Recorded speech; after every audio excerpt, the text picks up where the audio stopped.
Education here at Sun can be an excellent choice for any students. Prabhas గారు spirit వల్ల ఒక cinema ఆగిపోయిందని చెప్పేసి spirit is not one అని ఒక టైటిల్ అనౌన్స్ చేసి ఆల్రెడీ ఈ సినిమా కంప్లీట్ చేస్తారు. వాళ్ళకు ఉన్నటువంటి ప్రాపర్టీస్ని అమ్మేసి మరీ డబ్బులు తీసుకొచ్చి కంప్లీట్ అయిపోయింది. వాళ్ళు సెన్సార్ సర్టిఫికేట్ కూడా వచ్చేసింది మాకని చెప్తున్నారు. ఈ నోటీసులు ఇచ్చి పబ్లిక్లోకి విషయాన్ని తీసుకొచ్చి రోడ్డు మీద రచ్చ చేస్తున్నారు మీరు. అంటే సినిమా మీద ప్యాషన్తో వాళ్ళు సినిమా తీయాలనుకున్నారు కానీ ప్రొఫెషనల్ పీపుల్ కాదు.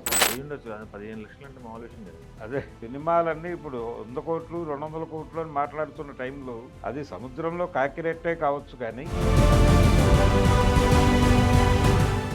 భరద్వాజ గారు, ప్రభాస్ గారు స్పిరిట్ వల్ల ఒక సినిమా ఆగిపోయిందని చెప్పేసి ఒక ఇద్దరు దంపతులు, రైతు దంపతులు వాళ్ళు స్పిరిట్ ఈజ్ నాట్ వన్ అని ఒక టైటిల్ అనౌన్స్ చేసి ఆల్రెడీ ఈ సినిమా కంప్లీట్ చేస్తారు. అంటే వాళ్ళకి అండర్ ప్రొడక్షన్లో ఉండగానే చాలా వీడియోలు చూసాం వాళ్ళకి. అవును, వెంకట రవీంద్రనాథ్ అని ఒక డైరెక్టర్ని పెట్టుకొని వాళ్ళు వాళ్ళకున్నటువంటి ప్రాపర్టీస్ని అమ్మేసి మరీ డబ్బులు తీసుకొచ్చి బయట నుంచి అప్పులు తీసుకొచ్చి పర్సనల్ లెవెల్లో మేకలు ఏదో పొలం ఏదో అమ్మేసి వాటన్నిటినీ పెట్టి మొత్తానికి ఒక కంటెంట్ వాళ్ళు అనుకున్న కథ ఏదో వాళ్ళ జీవితాలకు సంబంధించిన కథని తెర మీద చూపించాలని అనుకున్నారు. వాళ్ళని మోటివేట్ చేసిన వాళ్ళు వాళ్ళ అబ్బాయి మోటివేట్ చేసాడు. అతని కోరిక తీర్చడం కోసం వీళ్ళు సినిమా తీయడానికి సిద్ధపడిపోయారు. వాళ్ళే నటించారు. అలా వాళ్ళకి తెలిసిన వాళ్ళు వీళ్ళందరినీ పెట్టుకొని ఒక కంటెంట్ అయితే రెడీ చేసుకుంటున్నారు. రవిబాబు కనుక కొంతమంది ఆర్టిస్టులు కూడా చేశారు. మొత్తానికి ఆ కంటెంట్ అయితే అయిపోయింది, అది కంప్లీట్ అయిపోయింది. వాళ్ళు సెన్సార్ సర్టిఫికేట్ కూడా వచ్చేసింది మాకని చెప్తున్నారు. ఇప్పుడు ఆ 18 ఏళ్ల కుమారుడు ఎవరైతే అతను వీళ్ళని మోటివేట్ చేసి ఈ సినిమా కోసం ఇన్వాల్వ్ చేశాడో అతను చనిపోయాడు అనుకోకుండా ప్రాసెస్లో. ఇతన్ని తెర మీద చూసుకోవడం మా కోరిక అని చెప్తుంది ఇప్పుడు ఆవిడ నరసమ్మ గారు. చెబుతూ కొడుకుని పెద్ద తెర మీద చూసుకోవాలనే కోరిక ఉంది మాకు.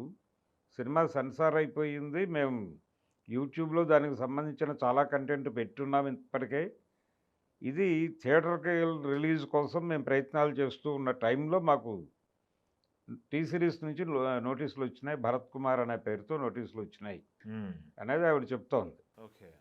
చెబుతూ దీనివలన ఏంటి, వీళ్ళు చేయాలనుకున్న బిజినెస్కి ఇది అడ్డంకిగా మారింది ఈ లీగల్ నోటీసులు అనేది. రిలీజ్ చేయడానికి అవ్వదు కదా సినిమా. ఇంకా ఎలా అవుతుంది అంటే వాళ్ళు విత్డ్రా చేసుకోవాలి. అయితే ఇప్పుడు వీళ్ళ డిమాండ్ ఏంటంటే ఈ నోటీసులు ఇచ్చి పబ్లిక్లోకి విషయాన్ని తీసుకొచ్చి రోడ్డు మీద రచ్చ చేస్తున్నారు మీరు. ఇలా కాకుండా మమ్మల్ని పిలిచి మాట్లాడి ఉంటే, మీరు చెప్పుంటే ఇది ప్రాబ్లం అని కనుక మీరు మాతో మాట్లాడి ఉంటే మేము టైటిల్ మార్చుకోవడానికి సిద్ధపడి ఉండేవాళ్ళం కదా. ఎందుకు అలా కన్విన్స్ చేయకుండా మీరు ఎందుకు లీగల్గా అప్రోచ్ అయ్యారు? మా కండిషన్ మీకు తెలిసి ఉండాలి కదా. ఎవరు సినిమా తీస్తున్నారు అనగానే మీరు దానికి సంబంధించిన కంటెంటు, అలాగే మేము మాట్లాడినటువంటి అనేక మాటలు యూట్యూబ్లో ఉన్నాయి. వాటిని చూస్తే మీకు ఒక అవగాహన వచ్చి ఉండేది. అప్పుడు స్ట్రైట్గా మీరు మమ్మల్ని పిలిస్తే మీ ఆఫీస్కి వచ్చేవాళ్ళం. మేము వచ్చిన తర్వాత ఇది పరిస్థితి అమ్మా అని మీరు చెప్పుంటే మేము టైటిల్ మార్చుకునేవాళ్ళం, ఇంకో టైటిల్ పెట్టుకునేవాళ్ళం. ఈ రచ్చ ఉండేది కాదు అప్పుడు. కాబట్టి ఇప్పుడైనా సరే మేము టైటిల్ మార్చుకోవడానికి మేము సిద్ధమే. మీరు ప్రాపర్గా మమ్మల్ని కన్విన్స్ చేయలేదు అనేదే మా ఇష్యూ. దాని గురించే మేము గొడవ చేస్తున్నాం అని చెప్తున్నారు వాళ్ళు.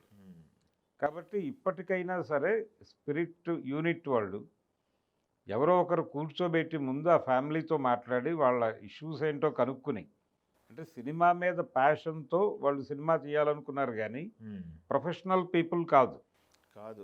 కాదు వాళ్ళు చెప్తుంది ప్రభాస్ గారికి మమ్మల్ని పట్టించుకుంటే మా జీవితం ఆగిపోయింది. అదే ప్రభాస్ గారు పట్టించుకోవాలని కోరుతోంది కూడా ఇందుకే. అదే వాళ్ళు అడుగుతున్నది ఇది. అంటే మేమేదో సినిమా తీసుకున్నాం మా నాన్న, మీరు లీగల్ నోటీసులు ఇవ్వాల్సిన అవసరమే ఉందండి. మమ్మల్ని పిలిస్తే టైటిల్ మార్చుకోండి అంటే మార్చుకుంటాం. మా కంటెంట్ మీ కంటెంట్ ఒకటి కాదు కదా. మీ కథ వేరే, మా కథ వేరే, మా గొడవ వేరే. మీరు టైటిల్ అనౌన్స్ చేయడానికంటే సంవత్సరం ముందే మేము సినిమా మొదలుపెట్టాం. మా సినిమా కంక్లూడ్ అయిపోయింది. మేము సెన్సార్ సర్టిఫికేట్ కూడా తెచ్చుకున్నాం. ఇప్పుడు మా టైటిల్ గురించి మీరు లీగల్ నోటీసులు ఇచ్చి గొడవకి వెళ్తే అలాగా? ఇప్పుడు మేము కోర్టుకి వెళ్ళి దీని మీద ఫైట్ చేసి కంటెస్ట్ చేసే డబ్బులు లేవు మా దగ్గర. ఉన్న డబ్బులు అయిపోయినాయి. ఇప్పుడు ఈ వాళ్ళది కొత్తగా కొంత జర్నీ చూశాను, కొన్ని వీడియోలు నేను కూడా చూసాను పాతవి. ఉమ్, ఇప్పుడు కాదు, 2-3 నెలల క్రితం నాకు చూశాను, కొంతమంది చేశారు.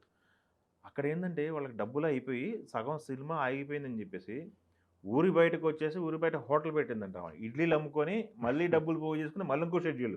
అంతే. ఇట్లా వాళ్ళు ఏ రోజుకి ఆ రోజు పనిచేసిన డబ్బులు మొత్తం కూడగట్టుకొని ఆ ఇంకో సినిమా షెడ్యూల్. ఆ సినిమా షూట్ చేయాలి అనేది ప్రోగ్రామ్. అంత డెడికేటెడ్గా చేశారు కాబట్టి ఆ విషయాలు కొంత తెలుసుకుని ఉంటే వీళ్ళు డెఫినెట్గా వీళ్ళే వెళ్ళి మాట్లాడి ఉండాల్సింది. మీరు పిలిస్తే మేము వచ్చేవాళ్ళమని ఆవిడ హంబుల్గా చెప్తోంది, కానీ వీళ్ళే వెళ్ళి అప్రోచ్ అయ్యి ఏంటమ్మా ఇది మీరు మీకు తెలుసు తెలియకో పెట్టేసుకున్నారు టైటిల్, ఇదే టైటిల్తో మేము కూడా ఓ పెద్ద సినిమా చేస్తున్నాం కాబట్టి మీరు వేరే టైటిల్ ఏదన్నా పెట్టుకోండి అని చెప్పుంటే పెట్టేసుకునేవాళ్ళు వాళ్ళు. ఆల్టర్నేటివ్ చూసుకోమంటే అయిపోయేది. అంతే. ఇప్పుడు ఆల్రెడీ వాళ్ళ గొడవ ఏంటంటే మేము 15 లక్షలు పైగా ఖర్చు పెట్టేసామని చెప్తున్నారు. వాళ్ళకున్న అవకాశంలో అది చాలా పెద్ద మొత్తం అయి ఉండొచ్చు. అయి ఉండొచ్చు కదా, 15 లక్షలు అంటే మామూలు విషయం కాదు కదా. అదే అంటే సినిమాలన్నీ ఇప్పుడు 100 కోట్లు 200 కోట్లు అని మాట్లాడుతున్న టైంలో అది సముద్రంలో కాకిరెట్టే కావచ్చు, కానీ వాళ్ళకి అది చాలా పెద్ద విషయమే. అదే కదా. పైగా వాళ్ళకు ఉన్నటువంటి మోటివేషను, వాళ్ళకి సినిమా మీద ఉన్న ప్యాషను, ఇవన్నీ గమనంలోకి తీసుకున్నప్పుడు వాళ్ళని రెస్క్యూ చేయాలని ప్రతి ఒక్కడు అనుకుంటాడు. ఇంతమందికి కనెక్ట్ అవుతున్నారు వాళ్ళు. కనెక్ట్ అవుతున్నారు కాబట్టి దీన్ని వివాదాస్పదం చేయకుండా ఒక మీటింగ్కి వాళ్ళని పిలిచి కూర్చోబెట్టి కన్విన్స్ చేసి వాళ్ళకి నష్టం రాకుండా చూసి అవసరమైతే ఆ సినిమాని కూడా మేము కూడా ప్రమోట్ చేస్తామన్న పద్ధతిలో ఎంకరేజ్ చేయండి. ఎంకరేజ్ చేసి వాళ్ళు పడిన కష్టానికి, సినిమా కోసం వాళ్ళు పడిన కష్టానికి ఒక అర్థం దొరికేలాగా మీరు వాళ్ళకు సహకారం అందిస్తే అది మీ సినిమా ప్రమోషన్కి కూడా ఉపయోగపడుతుంది. కాబట్టి ఆ పేరెంట్స్ ఎవరైతే ఉన్నారో, ఆ కుర్రోడ్ పేరెంట్స్ ఎవరైతే మాట్లాడుతున్నారో వాళ్ళని కూర్చోబెట్టి ఒకసారి యూనిట్ నేరుగా సందీప్ కూడా కూర్చోవచ్చు. కూర్చుంటే లైఫ్ అర్థమవుతుంది, లైఫ్లో ఉండేటువంటి సమస్యలు అర్థమవుతాయి. అదే సందీప్ గారి దృష్టికి వెళ్ళిందో లేదో, ఆయన స్ప్లిట్ షూట్లో ఉన్నాడు. అదే ఒకవేళ వెళ్తే కనుక అతను రెస్పాండ్ అయ్యే వ్యక్తే. అదే రెస్పాండ్ అయిపోతే ఇది ఇష్యూ కాదు, పరిష్కారం అయిపోతుంది. ఇది కేవలం ప్రొడ్యూసర్స్ వైపు నుంచి వాళ్ళకి ఎవరో ఇన్ఫర్మేషన్ ఇవ్వడంతో మూవ్ ఆన్ అయ్యి కోర్టుకు వెళ్ళారు వాళ్ళు. వాళ్ళు కూడా కాదు, యాక్చువల్గా టీ సిరీస్ వాళ్ళు వెళ్ళారు. దీనికి తెలుగు వెర్షన్కి ఒక ప్రొడ్యూసర్ ఉన్నాడు. అదే Bhadrakali productions plus T series రెండు కలిపి చేస్తున్నాయి. ఈ మన తెలుగు నుంచి కూడా ఎవరో పార్ట్నర్ ఉన్నారు దానికి. అదే భద్రకాళి ప్రొడక్షన్స్ వాళ్ళ బ్రదరే చేస్తారు. అవును, సందీప్ వాళ్ళ బ్రదరే. యానిమల్ చేసింది కూడా వాళ్ళే కదా. వాళ్ళే కాబట్టి కొంచెం సంయమనంతో వెళ్ళి వాళ్ళని కూడా సినిమా పబ్లిసిటీకి వాడుకుంటూ డెఫినెట్గా చేస్తారు వాళ్ళు ఆ పని. వాళ్ళకి ఒక గుర్తింపు దొరుకుతుంది, వాళ్ళకి ఉపయోగపడే అంశం కనుక దీన్ని మామూలుగానే సాల్వ్ చేసేసుకుని వాళ్ళ సినిమాకి టైటిల్ మార్చి అవసరమైతే ఆ టైటిల్ కొత్త టైటిల్ అనౌన్స్మెంట్ కోసం ఒక ఫంక్షన్ చేయొచ్చు. వీళ్ళు చేసేస్తే సరిపోతుంది. వాళ్ళకి కొంచెం ప్రోత్సహిస్తే చాలు, వాళ్ళ జీవితాంతం పేరు చెప్పుకుంటారు. ఈ డైరెక్టర్ గారి పేరు, ఆ హీరో పేరు చెప్పుకుంటారు. అందుకని ఇంతకంటే ఇబ్బంది పెట్టక్కర్లేదు వాళ్ళు. ఇంతకంటే ఇబ్బంది పెట్టకుండా కూల్గా కూర్చోబెట్టి మాట్లాడి ఆ టైటిల్ మార్చి సినిమా రిలీజ్ చేసేస్తే వాళ్ళ అదృష్టం కొద్దీ నడుస్తుంది జీవితం. వీళ్ళ పద్ధతిలో వీళ్ళు కొనసాగుతారు.